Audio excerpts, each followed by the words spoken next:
For this week's topic, CHG consultants Matthew Conway and William Norman will analyze what to expect in the world of federal politics and provincial politics, any notables coming in 2021. We all know 2020 was an extremely challenging year, but we want to have a look at what might be coming down the pipe of significance for the year ahead. The biggest thing that's going to be top of mind for governments at every level is going to be continued responses to COVID-19. The big difference now is that we do have a little bit of that light at the end of the tunnel now with vaccine rollout.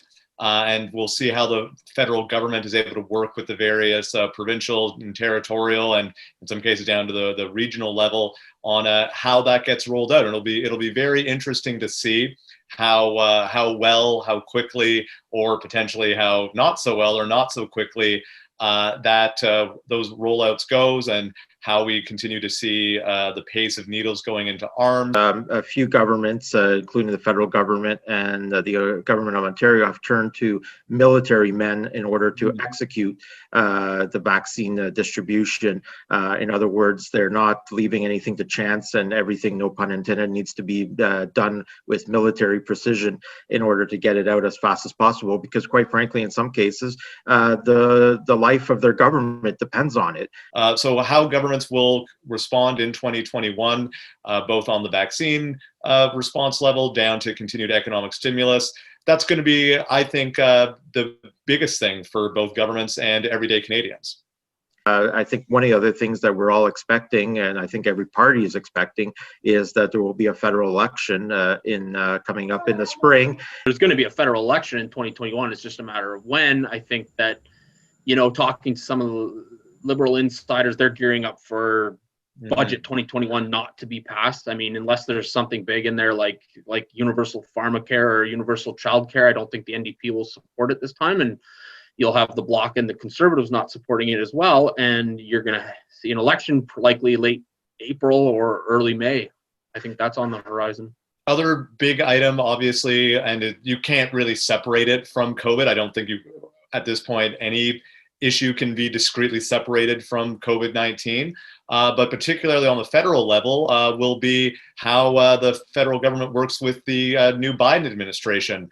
It's going to be interesting to see, particularly on issues such as natural resources, the energy, as well as COVID response, potentially looking at coordinating a cross-border response, or at some point hopefully reopening the border in a safe way.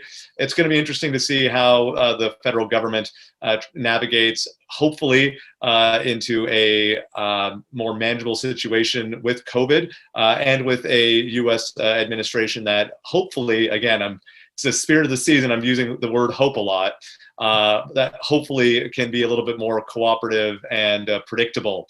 People who think that Canada doesn't need the United States are sadly mistaken. There are a lot of, that's a huge market, obviously, for things like softwood lumber and other industries. And I think any Canadian government, all they expect is predictability and being able to reason, I guess, with a U.S. administration, which quite frankly has not been the case in the last 4 years. Joyeux Noël et bonne année à tous nos clients. Merry Christmas, happy holidays, and happy New Year to all our clients, and look forward to working with you in 2021. Merry Christmas, happy Hanukkah, happy holidays to all CHG clients. It's been a pleasure providing you with information and updates from 2020, and I look forward to that continuing it into 2021. May all your regulatory approval processes be speedy. May all your procurements be smooth.